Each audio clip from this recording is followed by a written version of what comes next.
Hi, I'm Eric, and I'm back with another video. It is February 24th, 2026, and I want to talk about England, also known as the United Kingdom. The title of this is uh, United Kingdom Down and Out, Down for the Count, um, based on scandals, setbacks, and stupidity. So the war in Ukraine, which is really an English war against Russia, has resulted in serious problems. And the reason why I say that it's an English war is because they're the ones that have been the most rabid um, proponents of this Ukraine war against Russia. Just to give you an example, in April 2022, when the special military operation, when after decades of provocations against Russia, using Ukraine to weaken Russia, the Western powers admit that they were using Ukraine to do that, fighting Russia to the last Ukrainian and so on. There was initial battlefield victory by the Russians, and Zelensky was going to sign a peace agreement with Russia. And at the last minute, Boris Johnson of the United Kingdom came in and said, don't do that. We'll supply you with everything you need, and you can beat Russia. Don't worry, we've got your back. And the rest is history. So that was 2022. We're now this is almost coming up on about almost 4 years since he made that offer to Ukraine, and it's quite obvious that the situation has turned out quite differently. So you had that case of Boris Yeltsin rejecting a peace agreement. You had England offering Challenger tanks and Storm Shadow missiles and other kinds of weapons to Ukraine, including lots and lots of money. And they also have these Flamingo missiles, which they kind of co-developed with the Ukrainians as a way to kind of get around the problem of firing British-made missiles into Russian territory.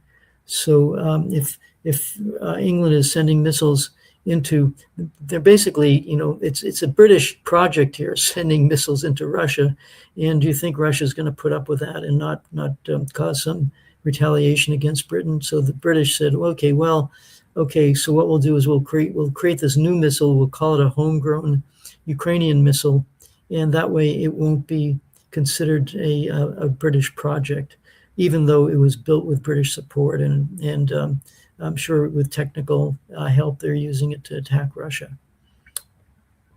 Now, also, in addition, the former head of the Ukrainian military is named Valery Zaluzhny, and he was, as I say, he got into kind of like a power challenge to Zelensky, and Zelensky sent him off to be the ambassador to England. But there's a picture of him which shows below, where he's got a picture of a fascist red and black flag behind him, as well as a photo of Stefan Bandera, who was the arch terrorist that was responsible for massive atrocities during World War II. He was a collaborator with Hitler. And there he is. These are the kinds of people that the British have been supporting, and of course the United States as well. Now, in addition, there's some other developments here. Russian intelligence has just stated that it has evidence of British complicity in all kinds of terrorism, and notably recently with the attempted murder of the high-ranking Russian General Alexeyev. And in addition, after the 2014 coup, a three-way partnership was proposed between the security service of the Ukraine, that is otherwise known as the SBU, the CIA, and MI6.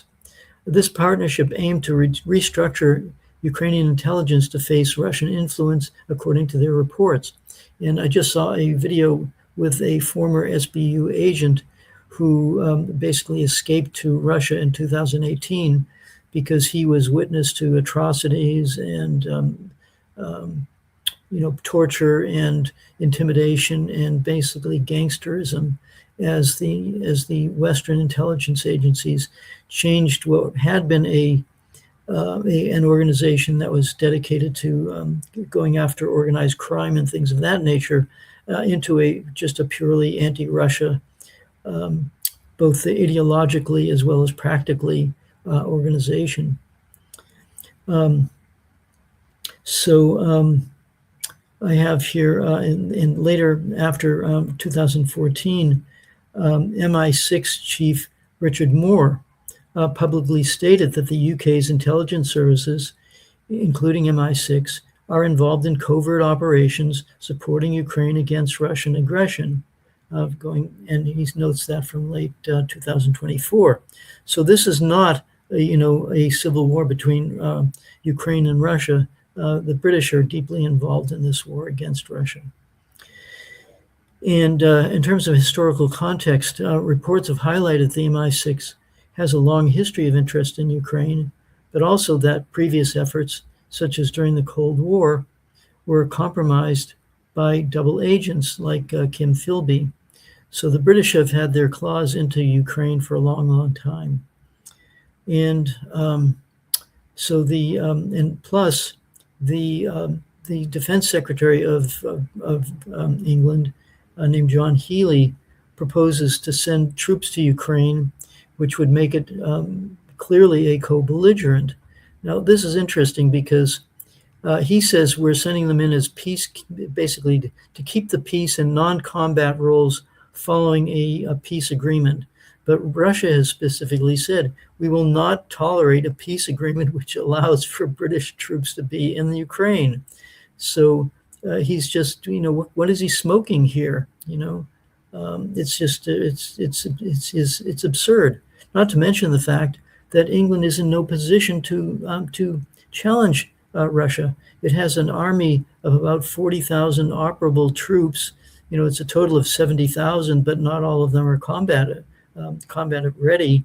So they're support people. So it's really only about 40,000 troops, and Russia has 1 million troops. Not all of them, of course, are for combat, but they have hundreds of thousands of soldiers. They have thousands and thousands of tanks, compared with the British, who have 40 tanks. But the British are quite good at dirty tricks, so that's what they're specializing in here. Now, the UK has a long history of invading Russia and attempts to capture Russian territory. So, for example, in between 1853 and 1856, there was the Crimean War. Crimea is the peninsula on the Black Sea that was taken by Catherine the Great and became a major outpost on the Black Sea with the significant and overwhelming Russian population. And of course, as many of you may know, when Nikita Khrushchev was the premier of the Soviet Union, he had been born in Ukraine, and he renamed the Crimean Peninsula as part of Ukraine. The Ukraine, it's kind of like, if you can imagine a U.S. state, and you've got two states, and the president of the United States says, "Well, we're going to change part of Georgia to be part of Alabama," something like that, and that stuck. When the Soviet Union ended, part of Ukraine, that is Crimea's, was part of. It had been part of Russia. Then it stayed with Ukraine, but the people in Crimea, really didn't like that, because these nationalist forces took control of Ukraine, both in the latter part of the Soviet Union and following the fall of the Soviet Union. And so they were treated badly. They were neglected badly. I visited Ukraine in 2015, 1 year after that referendum, and I met people who organized that referendum. It wasn't, contrary to what you may have been told, Russia did not invade Crimea. The people who were in Crimea said to the Russian forces that had a lease on the port of Sevastopol in Crimea, please protect us from these fascists in Kiev who've taken over. That's what actually happened. Okay, now, so that was in the Crimean War of 1853 to 1856. And then the British also invaded Russia following the Russian Revolution of 1917. And they were allied on the side of the White Russians, who were they were essentially, you could say, like the nobility. They were the upper classes primarily of Russia, and they had a deathly hatred for the Bolsheviks. And so the Western powers, the United States and England and other countries, supported this the White Russians, but the people of Russia that were had put the Bolsheviks in power, simply wouldn't put up with that. So they basically kicked the White Russians out, as well as the foreign invaders. That was in 1917 through 1922 or so. But the point is that the British were collaborating with these White Russians, and they helped to evacuate the White Russians. The British helped to evacuate White Russians from Odessa. And Odessa is also on the Black Sea, and the British also have had designs on Odessa, just like they've had designs on Crimea. So there's actually an article that I include a link to, which says that the British have their sights on controlling Odessa, just as they've tried and failed to control Crimea. Now, following the victory in May 1945 over Germany, Churchill proposed again reinvading Russia using former German soldiers in something called Operation Unthinkable. Fortunately, this harebrained scheme was sent straight to the dustbin by the British public, but Churchill, persisted, and he basically fomented the Cold War. So now, even though Ukraine is not a part of the EU, not a part of NATO, the UK is obsessed with bringing down Russia. What is it about Ukraine that the West has any sense of obligation? They staged a coup against a democratically elected president, and yet they're saying that they're defending democracy. See, this is the hypocrisy of these people. So I'm reading a quote here. Russia on Monday threatened to strike British military facilities and said it would hold drills simulating the use of battlefield nuclear weapons amid sharply rising tensions over comments made by senior Western officials about possibly deeper involvement in the war in Ukraine. And after summoning the British ambassador to the foreign ministry, Moscow warned that Ukrainian strikes on Russian territory with UK-supplied weapons could bring retaliatory strikes against British military facilities and equipment on Ukraine soil or elsewhere, meaning, the British Isles. So getting back to this issue of this Flamingo missile, it's exactly what it pretends to be, a British-made weapon designed to get around the legalities and consequences of Russian red lines regarding the use of long-range missiles based in Ukraine against Russian targets. And now there was a very important missile factory in Russia, deep in Russian territory, called the Votkinsk machine building plant. And it's been attacked by a missile designed by the British to replicate the strategic impact of the Tomahawk missile, which again, the Russians said to Trump, "Don't you dare use Tomahawk missiles, because this is essentially a strategic missile, and you're playing with nuclear fire here." So by using this kind of missile as an analog to Tomahawk, they're literally playing with nuclear fire. So the Votkinsk machine building plant has been attacked by this missile. And the problem here is that Votkinsk is the heart and soul of Russia's strategic defense industry. It's where they build many of the most important Russian missiles. And it's been attacked by a British-designed weapon using the United Kingdom, using intelligence provided by the CIA. So this is an attack. This is as close to an attack, an act of war by both the United States and the United Kingdom as one can imagine. And I'm quoting here from Scott Ritter, who's a very well-known analyst and former weapons inspector. He actually helped to decommission Soviet-era missiles following a missile a missile treaty that was made during the 1980s. So I'm quoting here. He says, on the night of February 20th to 21st, 2026, Ukraine launched an intermediate-range missile at the Votkins machine-building plant, a strategic defense industrial facility located in the Republic of Udmurtia, some 1,300 kilometers, it's about 800 miles or so, from the Russian-Ukrainian border. And the missile is equipped with a 1,000-kilogram warhead. That's about roughly 1-ton warhead. And so just imagine here, put yourself in Russia's shoes. If Russia set up a puppet government dedicating to destroying the US or the UK, and this government is right on their borders, and they've deployed weapons that were striking the US or UK on their territory, what do you think the response would be? In the Cuban Missile Crisis, the United States was going to invade Cuba over a very similar situation. So that's the kind of the macro, geopolitical situation. But inside of Ukraine, the UK, what's going on? Well, recently there have been 2 high-profile arrests.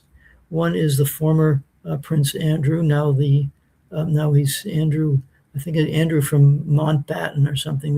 They took away his title, but he's just been arrested for activities that were probably illegal. And then you have this other guy named Peter Mandelson, who is a high-ranking politician in England with a 40-year history. And both are deeply implicated in pedophilia.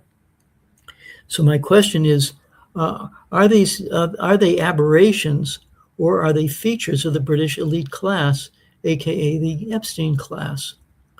There have been other cases of this type of disgusting behavior in the past.